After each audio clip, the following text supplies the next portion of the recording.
The stolen generation in Australia spanned from 1910 to the 1970s, where the government forced many children of Aboriginal and Torres Strait Islander descent from their homes and families. This policy was made legal to accommodate the belief of white superiority, stating full-blood Aboriginal and Torres Strait Islander peoples would naturally die out.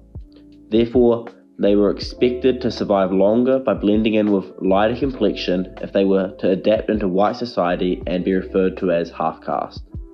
In this video essay, we will cover the historical context, in-depth reasoning of how this law came to be agreed upon, how it is shown now within the media, and the contrast of how it was seen through different perspectives of generations, the then and now. The Aboriginal people struggled for over a century in Australia, with lasting effects still to this day from stolen generations. The Australian government removed the part Aboriginal children from their families and communities majority of the time by force. From infancy to shortly before their 16th birthday, they would take kids of all ages.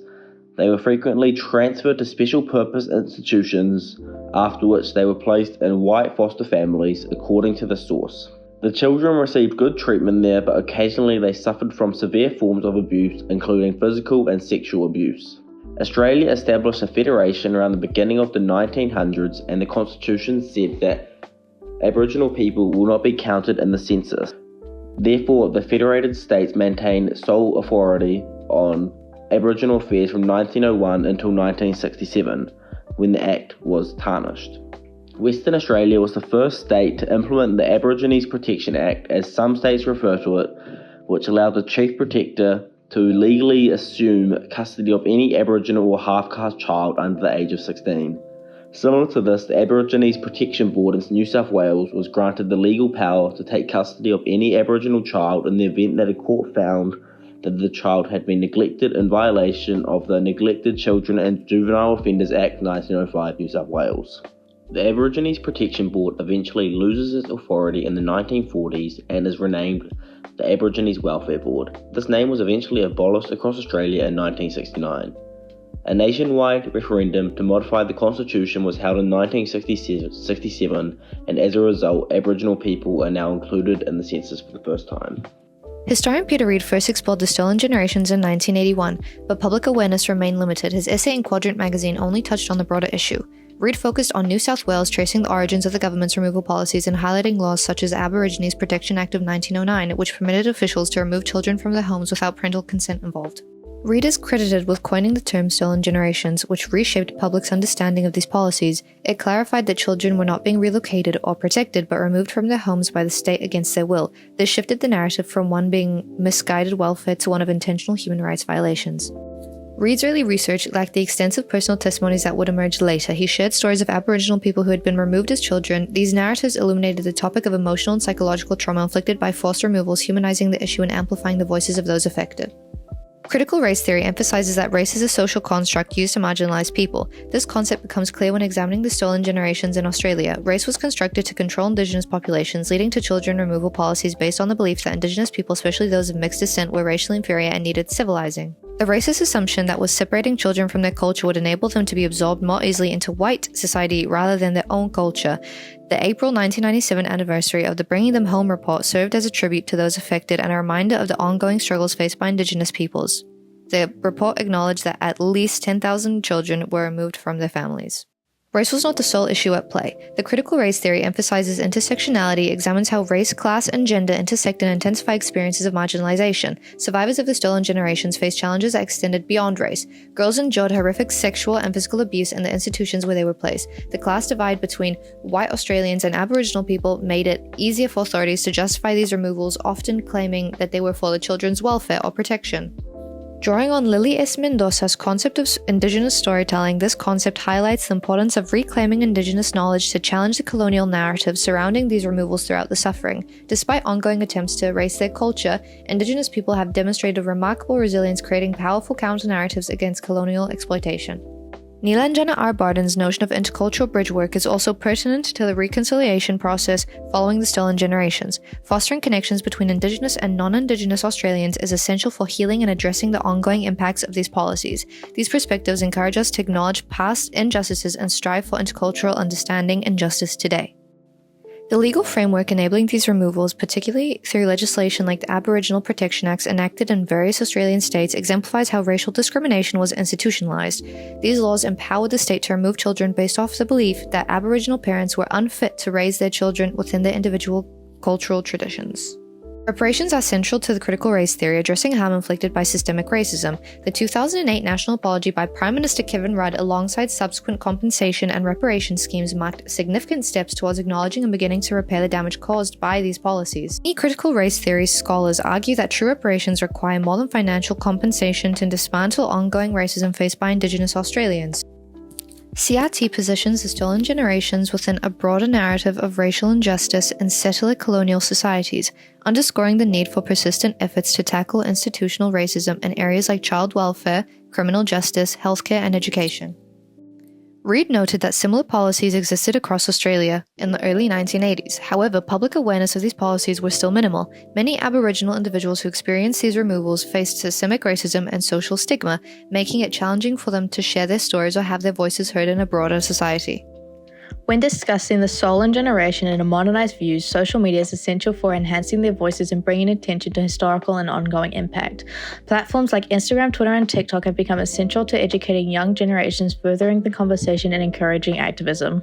The stolen generation used social media to show their culture and expose themselves to the world for people to understand. The stolen generation went through hurt and loss. Post-colonial theory explains what they went through and the lasting effects. It is inherently a complex nature of overlapping identities in relation to the colonized power dynamics. Post-colonial is now used in a wide and diverse way to include the ways European countries took over others' lands, controlled people, and changed their cultures and societies. It focused on what happened during and after, affecting countries and communities after they gained their independence. An example of this is shown in the movie Rabbit Proof Fence, when three girls, Molly, Daisy, and Grace, escape from the government settlement and embark on their journey along the fence. This scene reflects the struggle against the colonial power dynamics. Their determination to get back to their family highlights the importance of the connection to the land and culture in face of the colonial policies. This journey criticizes the colonial system and emphasizes enduring identity and the fight for self-determination. This argues the themes in post-colonial theory. The shift from print media to social media has allowed them to expand their awareness and knowledge to others around Australia and other countries. In social media and Aboriginal cultures, a statement is used to protest and write for people to understand and gain awareness about Aboriginal culture and land. Always was and always will be Aboriginal land. It is a significant statement within the First Nation communities, as it reasserts that the very first footprints on the continent were those of the First Nation people.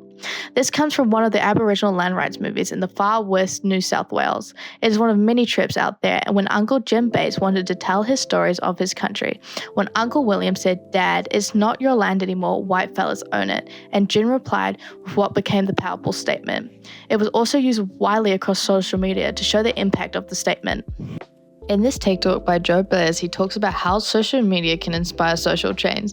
At the start, he quotes, "Always was, always will be," highlighting the influence of an uncle's storytelling in support of a movement. This TikTok shows how the movement has grown throughout social media platforms, including YouTube and Instagram, reaching a wider audience. The conversation about the stolen generations in Australia has evolved with advancements in media and technology. As communication moved from print to social media, diverse perspectives emerged, increasing accessibility. Historically, discussions marginalised Indigenous voices, skewing the understanding of their trauma. New media now empowers Indigenous communities to reclaim their narratives, fostering a more inclusive dialogue. In this context, Prime Minister Paul Keating's speech on the impact of European settlement on Indigenous Australia marked a significant moment in recognising the stolen generations and set the stage for further discussions about reconciliation. His acknowledgement of past injustices provided a platform for more comprehensive discussions, fostering an environment where Indigenous voices could be heard. This shift in dialogue aligns with muted group theory, which illustrates how individuals from lower-ranked groups, such as those affected by the stolen generations, possess valuable insights but face barriers in expressing them due to the lack of power and representation. Developed by Shirley and Edward Ardner, the theory states that in every society, a social hierarchy exists that privileges some groups over others. This resonates with the context of the Stolen Generations, where Aboriginal and Torres Strait Islander voices have historically been sidelined, leading to an incomplete understanding of their narratives.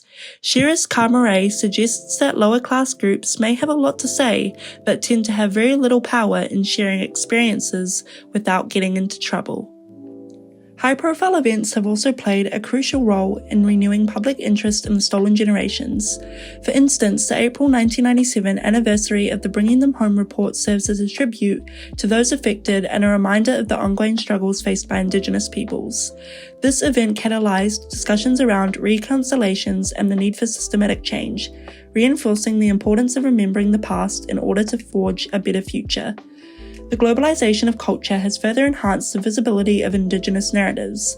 With storytelling platforms accessible worldwide, the experiences of the Stolen Generations have gained recognition beyond Australia. This international attention has increased pressure on the Australian government and society to confront its past and engage in meaningful reconciliation efforts. The combination of global awareness and local activism has fostered an environment where discussions about identity and justice are crucial in shaping public policy and social attitudes. Social media has played a provocative role in this process, enabling Indigenous activists to reach global audiences and foster international solidarity. Modernised discussions reflect the importance of acknowledging historical injustices and their lasting impacts on Indigenous communities. This evolving perspective is essential for addressing ongoing consequences such as generational trauma and socio-economic disparities that continue to affect Aboriginal and Torres Strait Islander peoples in today's society. The recognition of these issues is not merely an academic exercise, it is essential for fostering healing and building equitable relationships between Indigenous and non-Indigenous Australians. As the media continues to evolve, so will the conversations that surround the Stolen Generations. Digital technologies provide new avenues for the sharing of Indigenous knowledge, enabling broader access to cultural narratives and fostering understanding among diverse audiences. In conclusion, the transformation of the conversation around the Stolen Generations reflects a significant evolution in societal attitudes towards Indigenous rights and histories. The shift from historical narratives steeped in colonialism to modern discussions rooted in recognition illustrates the power of media in shaping public consciousness. Engaging diverse voices through social media and other platforms not only amplifies the stories of the Stolen Generations, but also underscores the importance of ongoing dialogue and reconciliation. Acknowledging the past while striving for a more inclusive and equitable future for all Australians remains crucial as we navigate this complex landscape. This collective commitment to justice and healing for all affected communities is essential for fostering a society that truly respects and honours its Indigenous peoples.